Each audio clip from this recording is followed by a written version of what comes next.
반대로 하려면 오케이. 시작. 여러분 안녕하세요.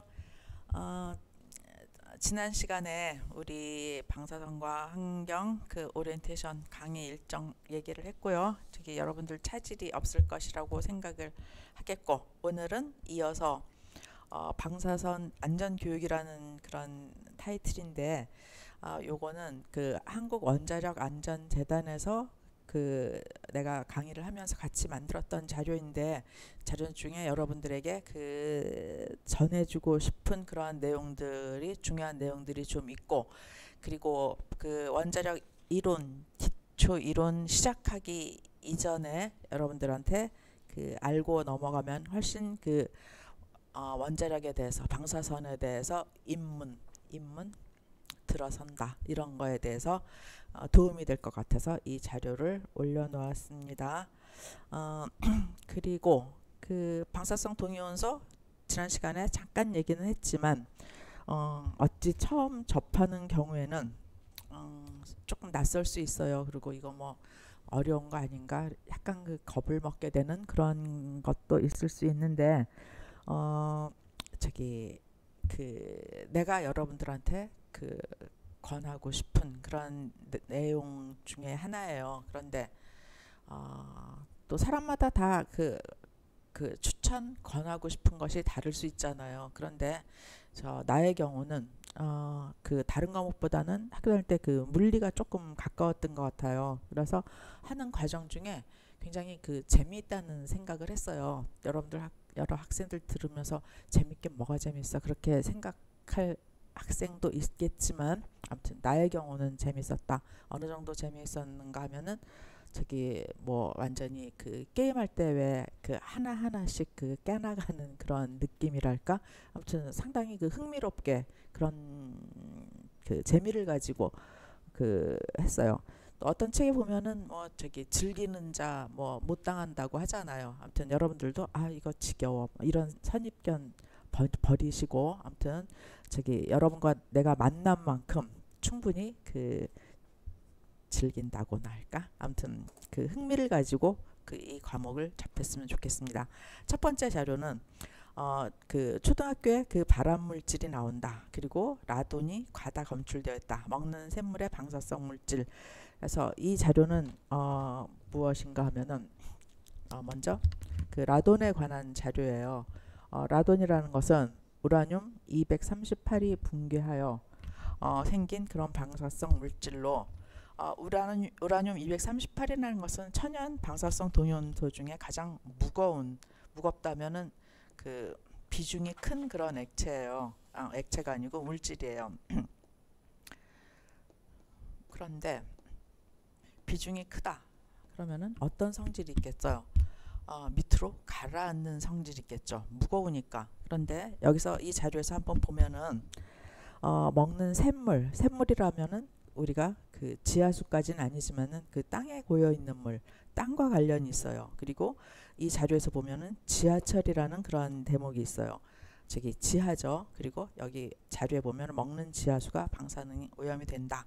그러면 라돈에 대한 피해는 어디에 주로 있을까요? 그 지하에 사는 그런, 지하에서 생활하는 그런 경우에 그 라돈에 대한 피해가 많고, 그리고 라돈에 대해서는 여러분들 어떤 내용들이 있었죠? 저게 있었죠. 라돈 침대.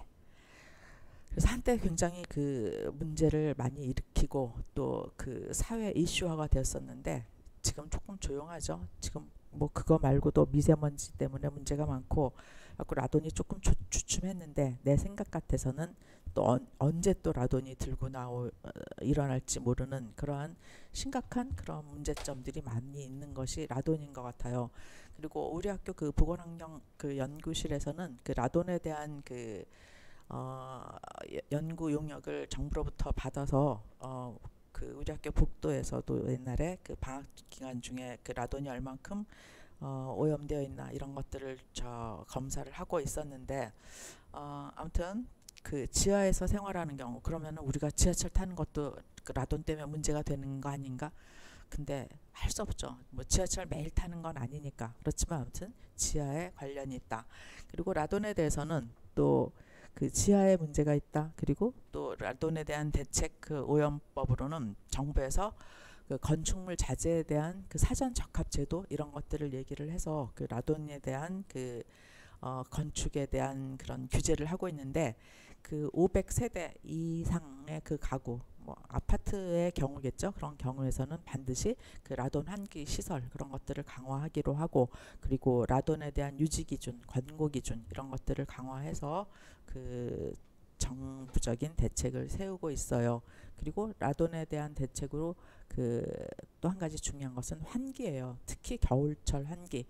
겨울철 환기라 하면 겨울에 추운데 그 바람 들어오지 말라고 뭐 문풍지까지 붙여놓는 상황에서 창문 열고 환기하라고 이제 그렇게 얘기할 수 있겠지만 반드시 그 미세먼지가 많은 날도 그리고 그 겨울철에 특히 환기를 시켜주는 것이 중요하다고 그 권고를 하고 있어요. 그리고 라돈에 대해서 침대 아까 얘기 잠깐 했었는데 그 침대에서는 그 회사 제품에서는 침대에서 그 음이온을 방출한다 그렇게 해서 그 광고를 하고 있었었는데 음이온을 방출한다. 근데 음이온을 방출하기 위해서 그 토양에서 나오는 그 모나자이트라는 그러한 그 광물을 섞어서 침대에 제조를 했던 거예요. 음이온 방출하기 위해서. 음이온 그러면 우리가 그냥 그 주워 들은 걸로 보면은 상당히 그 좋은 것으로 알고 있는데 음이온이 많이 나오는 것은 그 자료에 보면 폭포수에서 가장 많이 나온다고 되어 있어요. 그런데 폭포수로 하면 지금 우리가 그 있는 환경보다 훨씬 좋죠. 뭐 시원하게 나무도 많고 거기서 폭포가 내리고 거기서 음이온이 방출한다. 천하에 둘도 없이 좋은 환경 조건인 것 같은데 그 모나자이트에서 음이온이 나온다. 그런데 저기 과학적으로 그 라돈 침대 문제 생기고 분석을 해봤더니 음이온 자체에서는 그 건강에 관한 그 플러스되는 요인이 없다는 그런 결론이 나왔더라고요. 그리고 반드시 폭포수에서 나오니까는 꼭 폭포수뿐만 아니고 보다 좋은 환경에서 나오니까는 그 좋은 조건을 우리한테 제공을 하고 있는 거겠지만 아무튼 그래서 그 뭐 모나자이트 검출하는 거 그리고 또 라돈과 함께 그 게르마늄까지 어떤 사람들은 뭐 팔찌 목걸이 뭐 이런 건데 이것도 방사선 나오는 거 아닌가 이제 그렇게 가지고 우려를 하는 사람들이 있는데 아무튼 라돈에 대해서는 아까 내가 환기 얘기했었죠. 그 미세먼지 때문에 공기청정기를 쓰는 것처럼 라돈 그 제거 장치 그런 것들을 공기청정기와 같이 또 어느 시점에서는 그런 것이 또 필수 그 가전제품이 되지 않을까 이런 생각을 가지고 있는데 개인적인 생각으로는 공기청정기와 라돈 제거 함께 플러스해서 저기 연구하면 어떨까 이런 생각도 가지고 있을 만큼 아무튼 라돈에 대한 그런 심각성 그리고 내가 지금까지 라돈에 대해서 얘기했던 이유 중에 하나는 1급 발암물질이라는 사실. 그래서 일단 생활중의 방사선 피폭원에 대해서 우리가 얘기를 해볼게요. 그 인류의 그 연간 평균 방사선 피폭량은 2.4 mSv라고 되어 있어요. 근데 여기서는 연간이고 그 단위는 mSv예요. 그러면은 하루로 치자면 미리는 10의 마이너스 3승이라 치자면은 연간이라면은 또 나누기 365를 해야겠죠. 우리 어찌 보면은 그 작은 양이라고 볼 수 있는데 그 방사선에는 파란색이 자연 방사선 그리고 그 노란색으로 표시된 게 인공 방사선인데 자연 방사선이 그 차지하고 있는 비율이 이 그림으로 보면 75% 정도 되겠죠. 그리고 나머지는 25%인데 그 자연 방사선에서는 자연 방사선 때문에 지금까지 인류 중에 누가 뭐 사망을 하거나 이러한 예는 거의 없다고 볼 수 있어요. 그런데 그 중에 차지하고 있는 것이 라돈이 55%예요. 그런데 이거는 지금 자연 방사선에 관한 것이고 그리고 지금까지 뭐 어떻게 영향을 일으킨 사람이 없다고 내가 얘기를 했는데 여기까지는 정상적인 그런 그 상황이고 점점 이 55%가 저기 늘어가고 있다. 이런 것 때문에 문제가 될 것이다. 그리고 인공방사선 한번 볼게요. 우리가 이번 시간에 다룰 것은 주로 인공방사선인데 우주방사선, 진단방사선, 치료방사선 이런 것들이 있다. 이렇게 알아두시면 되겠고, 그리고 내가 지난 시간에 방사성 동위원소에 대해서 수요가 만만치 않게 있다. 꼭 원자력 발전소에서만 쓰는 것은 아니다. 이렇게 얘기를 했는데 이거는 좀 지난 자료이긴 하지만은 어디서 쓰고 있는가? 산업기관, 그리고 비파기업체, 판매기관, 그리고 공공, 의료, 교육, 연구기관. 교육기관이라면 우리 학교에도 그 한학과학관 내 그 방사성 동위원소 취급 그 실험실들이 저기 존재를 하고요. 그래서 아무튼 이러한 기관 안에서는 반드시 그 방사선 안전관리자, 방사성 동위원소 그 필요로 하고 있는 그런 면허가 요구되므로 그 면허가 필요하다는 그런 얘기예요.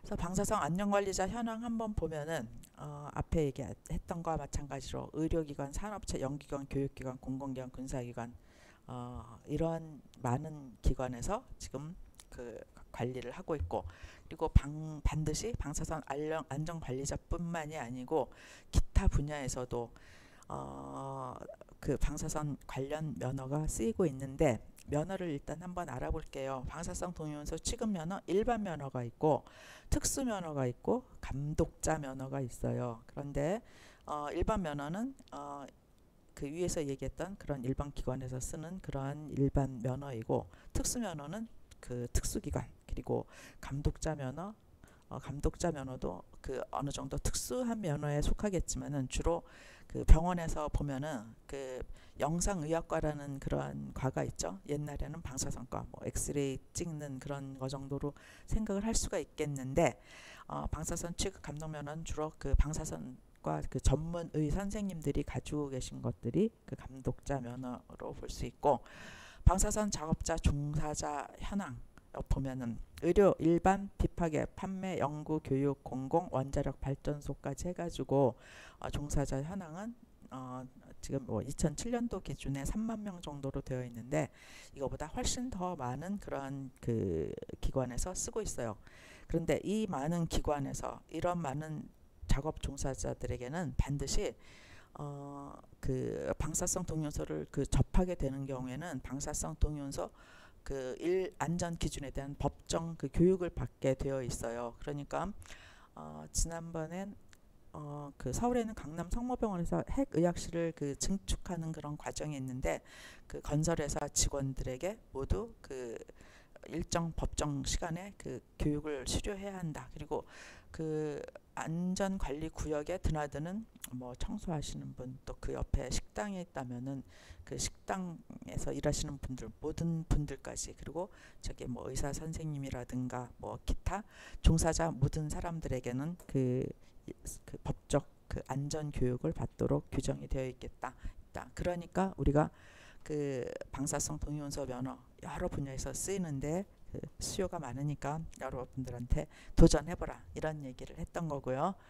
그리고 이번에는 방사선 발생원에 대해서 얘기를 할게요. 방사선은 우리가 라디에이션이라고 하고, 방사선은 어디서 나오는가? 방사성 동위원소, 라디오 아이소토프라고 해서 RI라고 해요. 그래서 방사성 동위원소 취급 면허를 우리가 RI 면허라고도 얘기를 해요. 그리고 그 지금 오늘 첫 시간이니까 그 방사성 동위원소의 그 특성은 핵종마다 고유한 반감기를 가지고 있다. 반감기라 하면은 방사능의 세기를 반으로 줄이는데 필요한 그 시간, 그러니까 힘이 반으로 그 꺾어지는데 걸리는 시간이에요.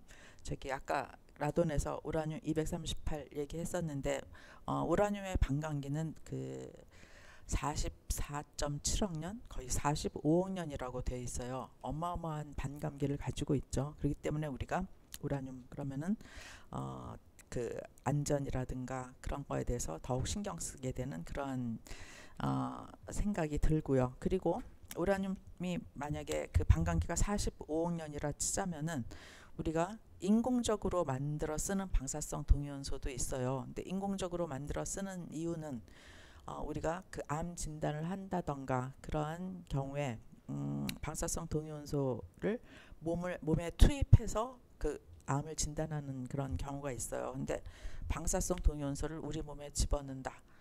우라늄 445억 년이라는데 우리 그거 계속 지니고 살아야 하나? 이제 이런 생각도 순간적으로 들 수 있는데, 인공 방사선 그 동위원소에 테크니슘 99M이라는 방사성 동위원소가 있어요. 요거는 우리가 방광기를 하프 라이프라고 하는데 방광기가 무려 뭐 6시간, 9시간 요런 정도의 그 방사성 동위원소를 개발을 하고 있어요. 근데 이렇게 개발을 한 경우에는 우리가 45억 년짜리 방사성 동위원소로 그 암 진단은 반드시 해야 되죠. 그런데 저기 테크니슘 99M 같은 경우에는 6시간밖에 방광기가 안 걸리니까 확실히 그 부담도 적고 그리고 더 유용한 그런 경우가 되겠죠. 그리고 테크니슘 99M 방광기가 6시간 9시간이라고 했는데 최근에는 그 의료용으로 쓰이는 검사 중에 PET-CT라는 검사가 있어요. PET-CT라 하면 커다란 종합병원, 예를 들면 우리 고려대학교 안암병원 가보면은 지하 1층인가 PET-CT 방이 있어요. PET-CT는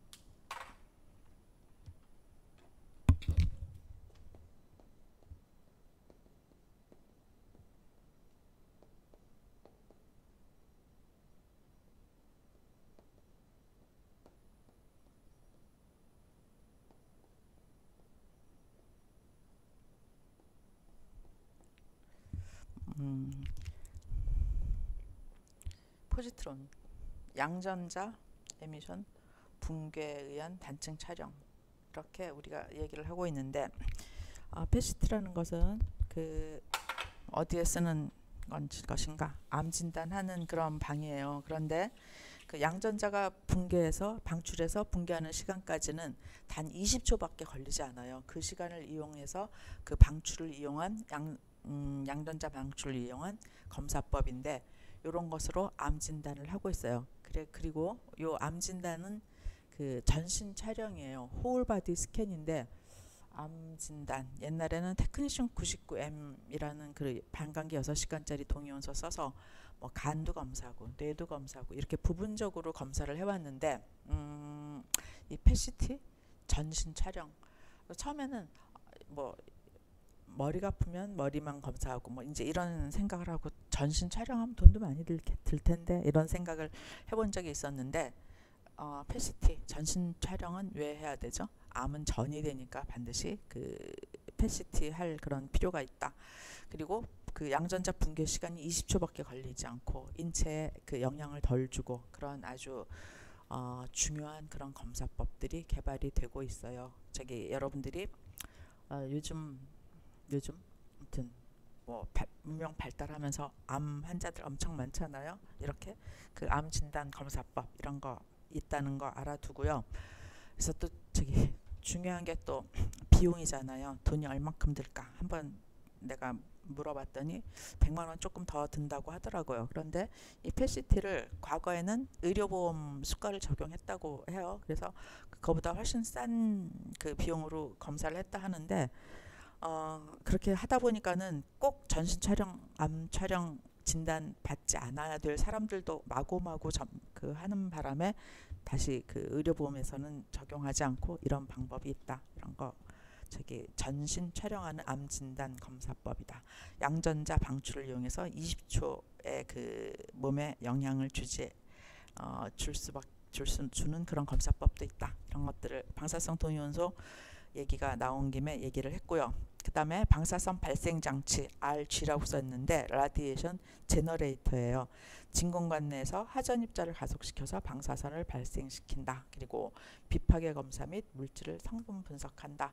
그리고 방사성 동위원소에는 밀봉 방사성 동위원소가 개봉 방사성 동위원소 두 가지가 있는데 밀봉이라면은 방사선은 외부로 발충되거나 방사성 물질이 누출되지 않도록 설계한다. 산업체나 비파괴 검사에서 한다. 그리고 여러분들 생각에 방사능이 크다. 우리 몸에 인체 영향이 크다. 그런 경우에는 밀봉을 해야 될까요? 개봉을 해야 될까요? 당연히 밀봉을 해야겠죠. 그 밀봉, sealed라고 하죠. 영어로는 그 가둔다는 뜻이에요. 그리고 개봉 방사성 동위원소는 방사능 오염, 그 삼중 수소, 그리고 또 그리고 아요다인 125 대학 및 연구기관 우리 학교에서 쓰고 있는 그런 방사성 동위원소 이런 것들이 개봉 방사성 동위원소이다. 이렇게 크게 구별을 해놨어요. 그리고 주요 단위 넣어놨는데요. 이 주요 단위는 다음 시간에 원자력 이론과 또 에너지 특성 또 무엇인가 방사선과 원자 에너지 등 다음 시간에 그 집중적으로 다시 공부를 할 내용인데 이 주요 단위 중에 중요한 거 몇 가지만 얘기를 해 놓을게요. 여기 1 CI라고 했어요. CI는 우리가 큐리라고 읽어요. 큐리 요것은 그 최초로 방사능을 발견한 사람이 누구죠? 큐리 부인이죠. 큐리 부인 이름을 따서 큐리라고 하는데 여기 3.7 곱하기 10의 10승 베크렐이라고 했어요. 3.7 곱하기 10의 10승 베크렐. 베크렐 역시 사람 이름이에요. 큐리보다 그 먼저 나온 사람으로 볼 수 있는데 1큐리는 3.7 곱하기 10의 10승 베크렐이다. 큐리, 베크렐 다 무엇이냐? 방사능의 단위예요. 그런데 방사능의 단위 요거를 다시 한번 설명을 할게요. 1큐리라는 것은 3.7 곱하기 10의 10승 베크렐 그리고 3.7 곱하기 10의 10승 요 자료에 보면은 DPS라고 나와 있어요. DPS라는 것은 disintegration per second 단위 시간은 초예요. 세컨드 단위 초당 붕괴되는 핵의 수를 우리가 3.7 곱하기 10의 10승이라고 하고 요것을 1큐리라고 정했어요. 그래서 큐리분은 요 내용만 그리고 다른 그 내용을 가지고 노벨상을 받았죠. 근데 그 자료에 보면은 뭐 큐리 부인은 그 남편하고 연구를 같이 했다던가 그리고 또 뭐 큐리 부인 아들도 노벨상을 받았다고 해요. 그래서 이 집에는 우리나라에는 단 한 개도 없는 그 노벨상을 한 집안에서 뭐 몇 개씩 가지고 있는 그런 대단한 그런 어제도 내가 오늘 수업 준비하면서 잠깐 책 봤는데 그 큐리 분에 관한 그런 내용들이 쭉 있더라고요. 근데 어렸을 때 저기 그 우리 위인전 이런 거 전집으로 막 쫙 이런 거 있었죠. 근데 전집 이런 거 갖다 놓으면은 반드시 진열해 놓는 그런 목적이지 거의 보지는 않는 게 맞는데 어떻게 하다가 어렸을 때 그 큐리브인 위인전 보고 그게 너무 재밌는 거예요. 그래갖고 그거 보다가 뭐 이렇게 여기까지 여러분들 앞에 강의를 하게 됐는지는 모르겠지만은 아무튼 여러분들도 어느 계기에서든 뭐 관심 있는 분야 뭐 다양한 분야가 있죠. 뭐 그림이나 음악, 그 수영, 뭐 체육, 뭐 아니면은 그 인문과학, 사회과학 그 꼭 그 가장 빠른 시기에 자기 관심 있는 분야 꼭 찾아서 저 뭐 박지성이 축구하듯이 박세리가 골프하듯이 그런 것처럼 그 관심 있는 분야 찾아주세요. 다시 한번 1큐리는 3.7 곱하기 10의 10승 베크렐이다.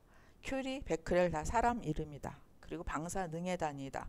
그리고 3.7 곱하기 10의 10승 DPS 단위 초당 붕괴되는 핵자의 수. 여기서 DPS는 숫자, 넘버예요. 그리고 다 방사능의 단위인데 방사능의 단위는 A로 표시해요. 액티비티, 넘버. 근데 A하고 N은 같은 의미예요. 왜 그런가?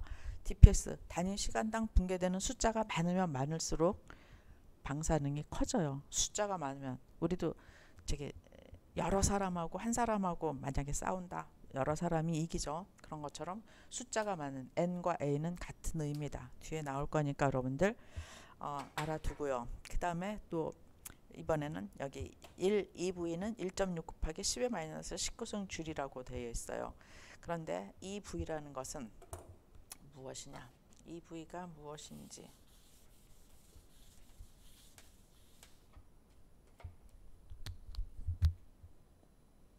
이 V 어떻게 읽냐면 일렉트론 볼트라고 읽어요.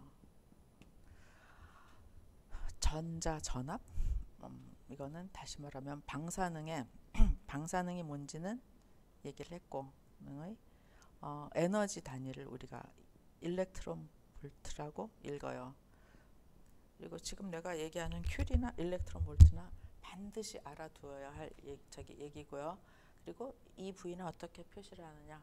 1.6 곱하기 10의 마이너스 19승 줄이다. 이렇게 표시를 해요. 그리고 이거를 에르그로 표시하면은 1.6 곱하기 10의 마이너스 12승 에르그. 숫자는 똑같죠. 여기 마이너스 19, 마이너스 12 그 7승 차이가 있죠. 그러니까 줄과 에르그의 관계도 그 10의 7승에 관한 그런 내용도 뒤에 나올 거고 여러분 순간적으로 줄과 에너지의 에르그의 관계 이런 것도 알아두면 되겠고요.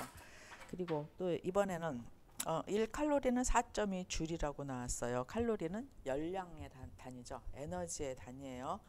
여기까지 알아두고 여기서 그냥 참고적으로 여기 이 숫자 요거는 반드시 알아둬야 할. 그리고 아까 1큐리 뭐라고 그랬죠? 3.7 곱하기 10의 10승 DPS 3.7 곱하기 10의 10승 베크렐 반드시 알아두어야 할 내용들이에요.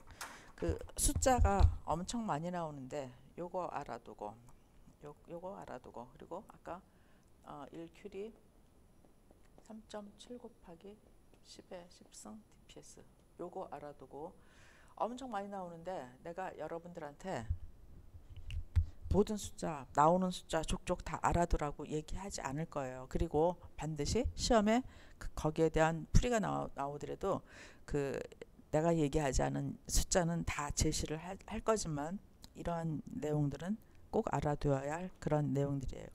그리고 1칼로리는 4.2 줄 그리고 칼로리와 여기 줄이 나왔죠. 그리고 에르그 요에 대한 관계식에 대해서 그 크기 구별하는 게 있기 때문에 1칼로리는 4.2 줄이라는 그 내용들을 여기에다가 제시를 했고요. 그리고 여기 1R이라는 것은 렌트겐이라고 하는데요. 이것은 방사선 조사량의 단위예요. 2.58 곱하기 10의 마이너스 4승 킬로그램 퍼 에르 쿨롱 퍼 킬로그램. 그리고 GI라는 것은 그레이라고 읽는데 이것은 방사선의 흡수설량 그리고 1. 그리고 100 라드라고 표시한다. 그리고 SV라는 것은 우리가 시버트라고 읽는데 시버트는 방사선의 조사설량이라고 하는데 유효설량이라고 하는데 유효설량 여기 세 가지 중에 조사설량 또 흡수설량, 유효설량 지금 세 가지 얘기했는데 가장 중요한 것이 시버트, 유효설량이에요. 유효설량이라는 것은 방사선이 인체에 어떤 영향을 미치는지 그것을 나타내기 위한 것이 시버트이다. 그렇기 때문에 유효설량이 상당히 중요하다. 이 세 가지만 여러분들한테 일단 설명을 할게요. 그리고 또 1U라는 것은 원자 질량 단위라고 하는데 어토믹 매스 유니트라고 얘기를 해요. 아까 얘기한 것처럼 뭐 1.6 곱하기 10-19승 줄, 1.6 곱하기 10-12승 에르그 라고 크게 비교하는데 엄청 그 복잡한 그런 숫자들이 많이 나오는데 1U라는 것은 원자 질량 단위 그리고 그 탄소 12를 기준으로 한 건데 요 자세한 설명은 자료에 자세히 넣어놨으니까 저기 다음 시간에 다시 얘기할게요. 아무튼 원자 질량 단위 어토믹 매스 유니트 탄소 10이라는 그러한 내용을 1로 기준으로 했을 때 다른 질량을 비교하기 위한 편하게 하기 위한 그런 수단이다. 1U라는 거. 그리고 1U라는 것은 1.6 곱하기 10의 마이너스 27kg인데 이것을 매부 EV가 뭐라고 그랬죠? 일렉트론 볼트. 방사선의 에너지 단위라고 그랬죠. 그 에너지 단위 여기 M이라는 것은 10의 6승이죠. 그 1유니트는 931 곱하기 931.5 그 메가 일렉트론 볼트이다. 근데 요런 1U가 931.15 메가 일렉트론 볼트는 계산하는 방법. 요게 1U 요 자료 두 개 다 뒤에 나와 있으니까 일단 오늘은 첫 시간이니까 여러분들 아까 한번 들어두는 게 상당히 중요하다고 그랬죠. 일단 듣고 넘어가는 걸로 할게요. 이번에 H라는 것이 있는데 H는 우리가 프랭크 상수라고 해요. 6.6 곱하기 10의 마이너스 34 JS라고 돼 있는데 프랭크 상수 그 우리가 방사선의 에너지를 계산할 때 그 필요한 상수예요. H 프랭크 상수라고 하는데 6.6 곱하기 10의 마이너스 34이다. 이런 상수는 반드시 외울 필요가 없어요. 내가 반드시 그 외울 필요 없는 거 상수는 그 계산을 할 때 주어진다고 얘기를 했고, 그리고 그 뭐 저기 1몰은 6.2 곱하기 10의 23승계이다. 그리고 C는 이거는 빛의 속도죠. 3 곱하기 10의 8승 미터 퍼 세크이다. 주요 단위 간략히 그 올려놨는데 나중에 할 때마다 또 나올 테니까 이런 것이 있다는 것 알아두고요. 그리고 다시 한번 저기 큐리 방사능의 단위 일렉트론 볼트 1.6 곱하기 10의 마이너스 19승 줄. 요것은 방사능의 에너지 단위. 그다음에 칼로리 열량의 단위인데 1칼로리는 4.2 줄이다. 그리고 1 렌트겐 이것은 조사 설량의 단위인데 2.58 곱하기 10의 마이너스 4승 쿨롱이다. 그리고 1 그레이라는 것은 흡수 설량 방사선이 얼마큼 흡수되느냐. 그리고 SV라는 것은 우리가 시버트라고 읽는데 유효 설량이다. 유효 설량은 방사능을 우리가 몸에 받았을 때 어떠한 영향을 끼칠 수 있는가. 그렇게만. 그리고 저기 오늘 첫 시간이나 마찬가지인데 주요 단위 막 나와가지고 여러분들 저기 뭐 정신이 없을 수도 있지만 한번 들어두면 뒤에 나올 때 다 그 들었던 것이 도움이 될 수 있으니까 그렇게 알아두고, 여기 H는 뭐라고 그랬죠? 아까 프랭크 상수라고 그랬죠? 그리고 N은 그 뭐 분자수, 그리고 C는 광속. 다시 한번 얘기를 할게요. 이번에 그 원자의 구조가 나왔어요. 원자.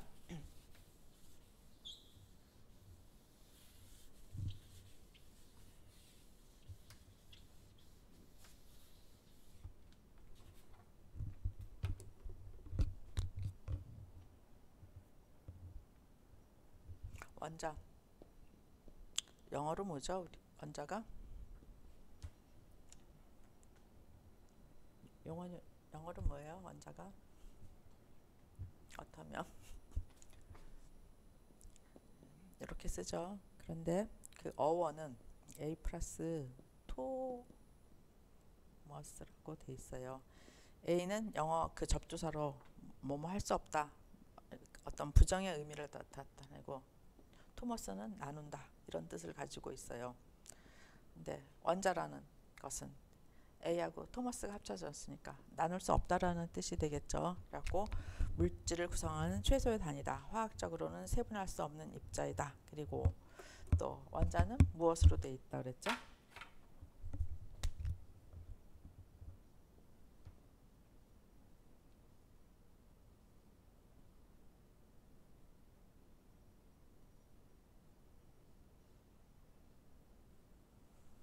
핵과 궤도 전자로 되어 있다 그랬죠.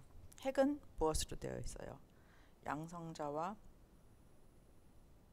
중성자로 되어 있다고 했어요. 그리고 궤도 전자는 뭐 양전자도 있고 음전자도 있고 뭐 이렇겠죠.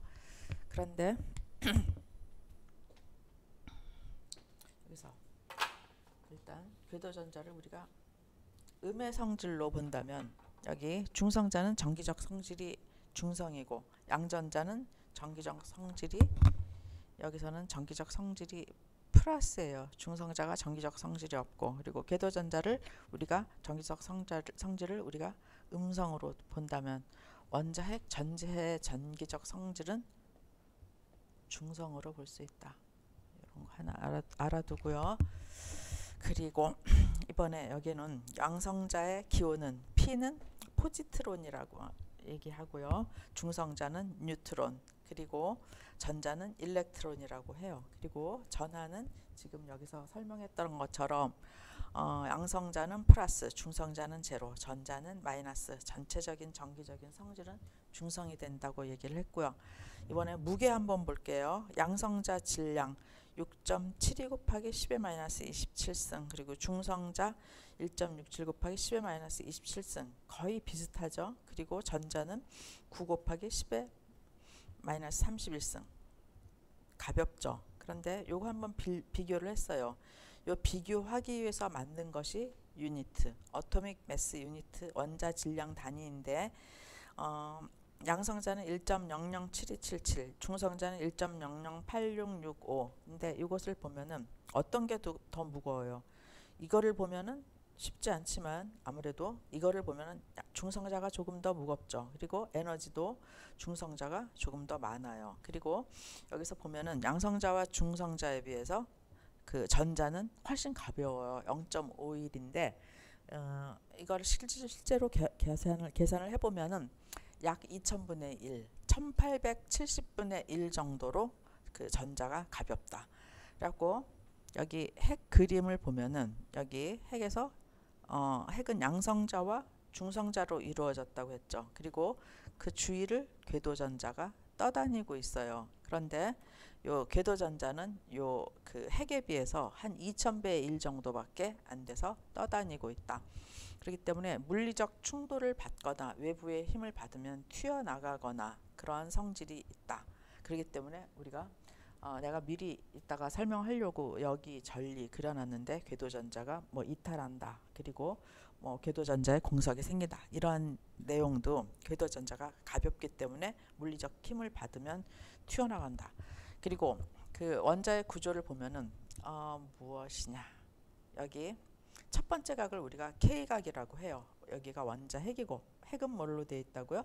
양성자와 중성자로 이루어졌다 그랬죠. 그리고 여기 핵을 중심으로 해서 여기 그 자유전자가 돌고 있는데 첫 번째 각을 우리가 K각이라고 하고, 두 번째 각을 L각, 세 번째 각을 우리가 M각이라고 해요. 그리고 네 번째 각은 N각, KLMN 이런 식으로 그 원자가 그 궤도전자가 돌고 있는데 어찌 보면은 어떤 거 비슷해요. 순간적으로 또 여러분들 그 보시는 생각에 따라 또 그런 개념이 다를 수 있겠지만은 원자의 구조는 태양계와 비슷하다.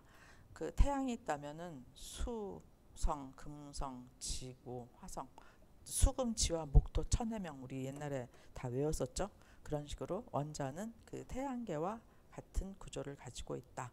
그리고 다시 한번 핵은 양성자와 중성자로 되어 있고, 그리고 원자는 핵과 궤도전자로 구성이 되어 있다.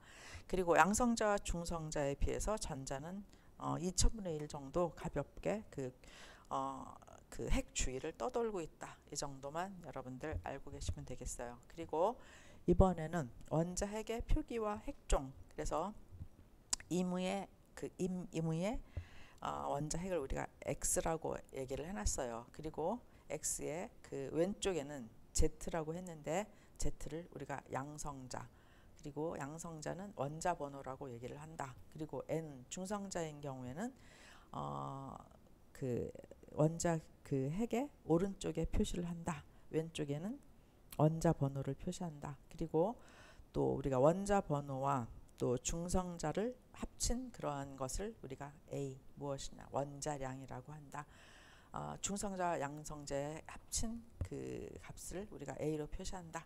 그리고 이 내용은 엄청 중요하고 순간적으로 보면은 아주 쉽죠. 그렇지만은 나도 어떨 때는 볼 때마다 헷갈리는 게 왼쪽이 양성자 원자 번호 Z로 표시하고 A가 중성자이다. 그리고 위에는 A는 중성자와 양자의 합으로 구성되어 있다. 그리고 핵종의 구분은 동위체와 동중체와 동중성 자체, 핵 이성체로 구별을 한다. 그래서 Z는 원자 번호, N은 중성자, A는 양성자와 중성자의 합. 그렇게 해서 동위체는 여기서 뭐가 같죠? 원자 번호 Z가 같다. 그리고 동중체, 여기서 중이라는 것은 한자로 쓰자면은 무거울 중자예요. 가운데 중자가 아니에요. 무게가 같다. 그럼 어떤 게 같겠어요? A가 같죠. 그래가지고 여기 보면은 A가 다 같아요. 그리고 동위체 아까 Z가 같다 그랬죠. 여기 원자 번호 여기서는 1. 이것은 수소. 그리고 여기 원자 번호 이것도 1. 근데 그 원자량은 2예요. 이중이라고 하지 않고 중수소라고 하고, 여기서도 전화번호를 한다. 원자 번호는 1인데 이거는 3중수소라고 한다. 그런데 여기 원자 번호가 다 1이기 때문에 원자 번호가 같은 것을 동위체라고 한다. 무게가 같은 것을 우리가 동중체라고 한다. 그 다음에 동중성 자체, 당연히 중성자가 뭐죠? 뉴트론. A가 같다. 여기서 배륨에서 9에서 4 빼면 5고 10에서 5 빼면은 5고 중성자가 같은 것을 우리가 그렇게 얘기를 한다. 그리고 핵 이성체는 원자 번호도 중성자도 무게도 다 같은데 저기 화학적인 성질이 다른 그런 것들을 테크니슘 99M이라고 하는데, 테크니슘 99M은 아까 내가 그 인공적으로 만들어낸 반감기가 6시간 9시간밖에 안 되는 짧은 방사성 동위원소, 우리가 필요에 의해서 만들어낸 인공 방사성 동위원소, 이런 것들에 속하는 것이 핵 이성체이다. 원자핵의 표기와 핵종 엄청 중요한 자료예요. 그리고 앞으로 공부할 그 수업 시간 내내 나올 거니까 반드시 알아두면 좋겠고요. 그리고 이번 시간에는 여기와 전리, 여기까지만 공부를 하겠는데, 여기와 전리는 원자의 에너지 준위와 전자의 구속과 관계되는 용어이다. 원자의 에너지 준위, 에너지 레벨이라고 볼 수 있겠죠. 에너지 준위와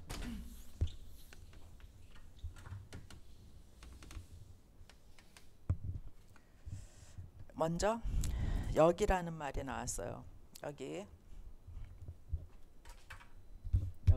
여기라고 해놨어요. 그럼 나눌게요. 그리고 여기 들뜸, 전리, 이온화 이렇게 나눌게요. 여기는 영어로 뭐라고 써놨어요? excitation, exciting 뭐죠? 흥분된, 일단 들떠 있다는 뜻이에요. 궤도 전자를 에너지가 흡수하여 안정된 상태에서 에너지가 높은 상태로 옮겨가는 것, 안정된 상태, 그라운드 스테이트라고 했어요. 그리고 에너지가 높은 상태로 옮겨간다.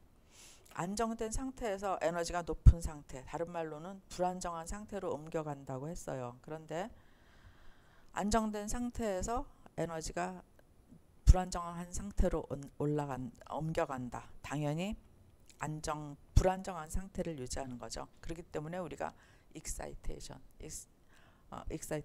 들떠 있다고 얘기를 하는 거예요. 그런데 여기에서는 원자 외부에서 에너지를 받아서 안쪽 궤도의 전자가 에너지를 받아서 전자가 바깥쪽 궤도로 옮겨 안쪽 궤도에 공석이 생긴, 안쪽 궤도에는 여기는 공석이 생긴다. 이게 바로 들떠 있는 상태예요. 여기서 이쪽으로 옮겨갔더니 공석이 생겼다. 그리고 여기는 안정된 상태고 여기는 불안정 상태다. 이렇게 말할 수 있어요. 여기가 자기 집이에요. 그런데 에너지를 받으면서 여기 안쪽 궤도 전자가 바깥쪽 궤도로 옮겨갔어요. 그래서 여기는 비어있고 여기로 갔어요. 불안정한 상태, 들떠있는 상태. 이것을 우리가 여기라고 한다. 전자가 한마디로 집을 나가 있는 상태예요. 집에 있으면 안정됐다고 생각하고 밖에 나가면 불안정하다고 생각을 할 수가 있겠죠. 근데 처음에 밖에 나가면은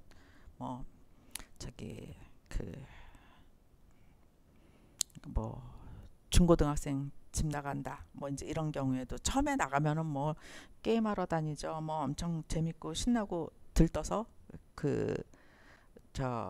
들떠 있을 그런 상태인데, 들떠 있는 불안정한 상태, 여기서 어디까지나 언제까지 그 들떠 있을 것인가, 언제까지나 불안정한 상태일 것인가. 그런데 여기서 보면은 핵의 구속력을 벗어나지 않았다. 요것이 핵이죠. 요것이 핵이라 치면은 핵이 다 구속을 하고 있어요. 어떻게 보면은 중고등학생 집 나갔다 하면은 부모가 다 구속을 하고 있어요. 많이 벗어나가지 못했죠. 그런데 여기서도 불안정한 경우에서는 그 여기 상태에서 10의 마이너스 8세크 정도 후에 전자파를 발생한다.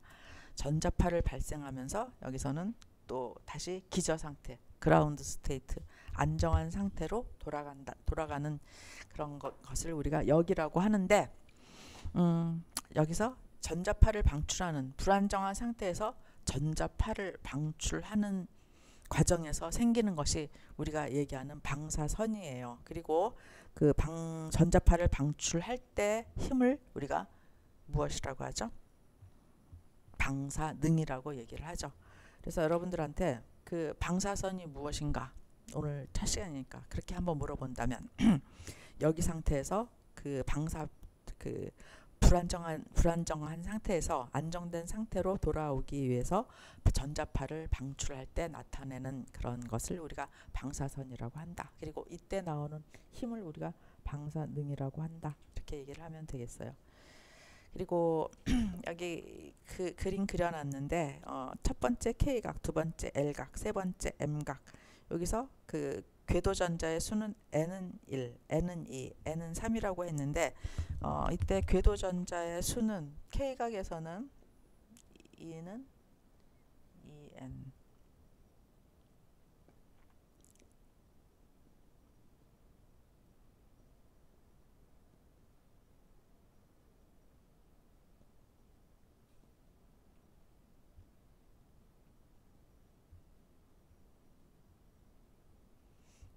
K각에서의 궤도전자 수는 2개죠. 그리고 L각에서의 궤도전자 수는 N은 4개니까 8개.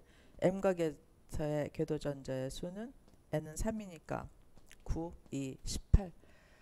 N각까지 해놓을게요. 2N의 4승, N은 4, 16 곱하기 2, 32개죠. 이게 그 원자를 그 핵을 중심으로 떠다는 궤도전자의 수예요. K각, L각, M각, N각.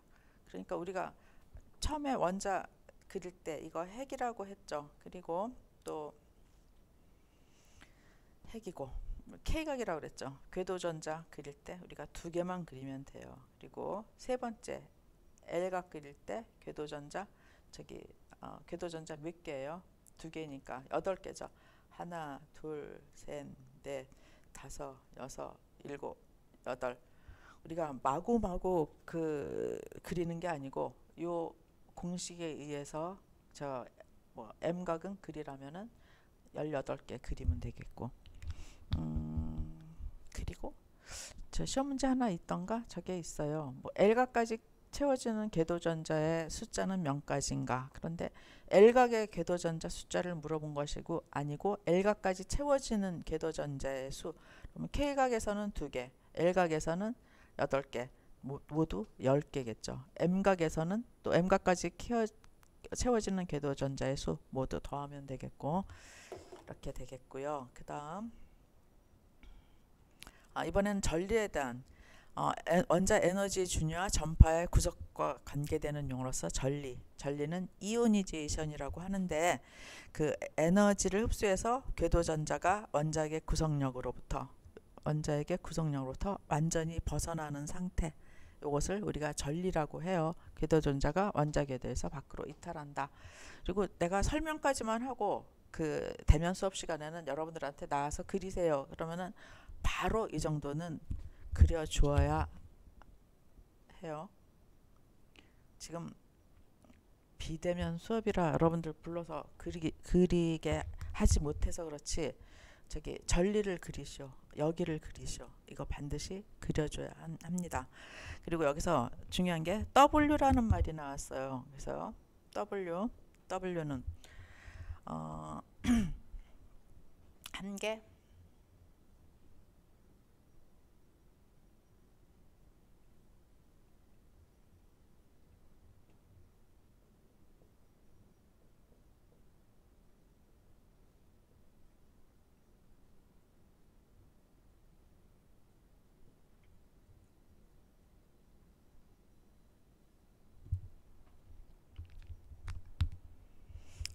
에너지를 흡수해서 궤도전자 원자핵의 구성력으로 완전히 벗어나는 것. 그런데 이때 그 에너지가 필요한데 그 에너지는 W라고 표시하는데 한 개 이온쌍을 만드는데 필요한 평균 에너지다.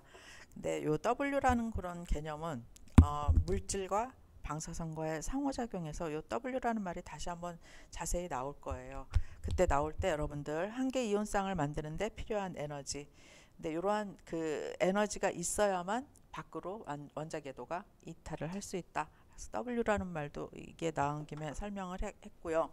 아무튼 오늘 그 수업 시간 중에 가장 중요한 내용은 그 여기가 무엇인가, 그 안정된 상태에서 불안전 상태까지 이르는 것, 그리고 또 이 전리라는 것은 궤도 전자가 원자 궤도로 밖으로 이탈, 그리고 차이점은 여기는 여기서 그 공석이 생긴다, 그리고 전리는 완전히 궤도 전자 원자 궤도 밖으로 이탈한다. 이런 차이점 알아두면 되겠고요.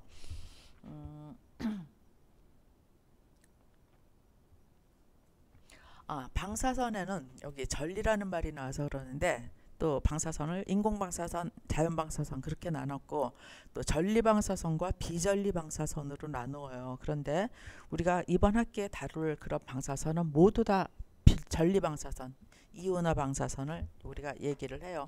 그래갖고 주요 방사선, 우리가 이번 학기에 공부할 알파선, 베타선, 감마선, 뭐 그 전자파 뭐 이런 것들이 있는데, 이렇게 전리 방사선에서 이온화된 방사선을 우리가 앞으로 배울 것이다. 오늘 수업은 여기까지 하겠습니다. 여러분들 수고하셨습니다.